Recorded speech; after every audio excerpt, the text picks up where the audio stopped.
सीमा के साथ रहता था। मोहन बहुत मेहनती और ईमानदार आदमी था। वह सुबह सुबह उठकर खेतों में काम करने चला जाता और शाम को घर लौटकर भी छोटे मोटे काम निपटाता। लेकिन उसकी पत्नी सीमा इसके बिल्कुल विपरीत थी। वह बहुत आलसी और कामचोर थी।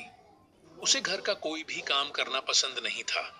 जब मोहन उससे कहता कि घर की मेरे सफाई, सिर में बहुत दर्द हो रहा है। सीमा दिन भर बस आराम करती, पड़ोसियों से बातें करती और जब मोहन घर आता तो उससे काम की शिकायतें करती।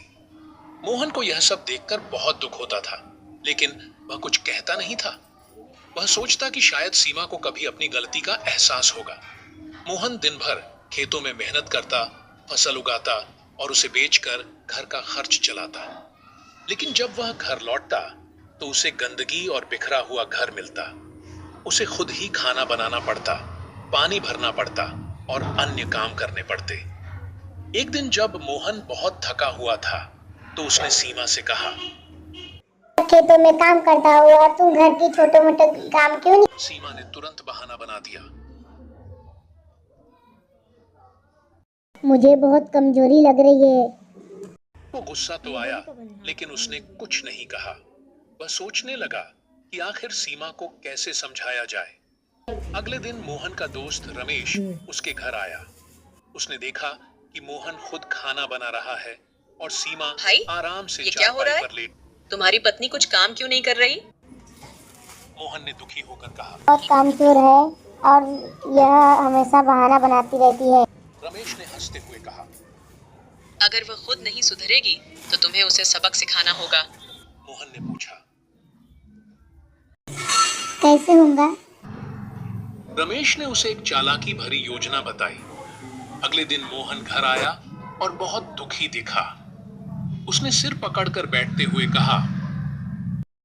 माँ, मेरी बहुत तबीयत खराब है। ने कहा है कि अगर मैं ज्यादा काम करूंगा तो मेरी हालत और बिगड़ जाएंगी। सीमा घबरा गई। उसने जल्दी से पूछा। क्या हुआ? आप तो डॉक्टर के पास गए थे ना? मोहन ने सिर झुकाकर कहा। डॉक्टर ने कहा है कि मुझे बिल्कुल भी आराम करना होगा। काम करना और घर का काम करना अब तुम्हें संभालना होगा। सीमा को बहुत बड़ा झटका लगा। उसे पहली बार यह एहसास हुआ कि अगर मोहन बीमार पड़ गया तो घर का सारा बोझ उसी पर आ जाएगा। उसने अब डरते क्या डरते होगा? पूछा। मोहन ने धीरे से अब कहा। खेतों और घर का काम तुम्हें ही करना होगा। सीमा के होश उड़ गए। उसे अब समझ में आ गया कि मोहन कितना मेहनत करता है और घर चलाने में कितना योगदान देता है। सीमा को अपने आलस्य और कामचोरी पर शर्मिंदगी महसूस हुई। उसने उसी दिन से घर का सारा काम खुद करना शुरू कर दिया। अब वह सुबह उठकर झाड़ू लगाती, खाना बनाती और घर को साफ सुथरा रखती। मोहन जब खेतों से लौटता तो उसे गरम गरम खाना मिलता और एक साफ सुथरा घर देखने को मिलता। मोहन यह देखकर बहुत खुश हुआ। उसने सीमा, अब मुस्कुराकर तुम कहा। समझ गई हो कि मेहनत का महत्व क्या होता सीमा है। ने सिर झुकाकर कहा। समझ गई हूँ कि काम चोरी से कुछ काम नहीं होता, बल्कि मेहनत ही जीवन को सफल बनाता है। काम चोरी से किसी का भला नहीं होता। मेहनत ही जीवन को सफल और सुखद बनाती है।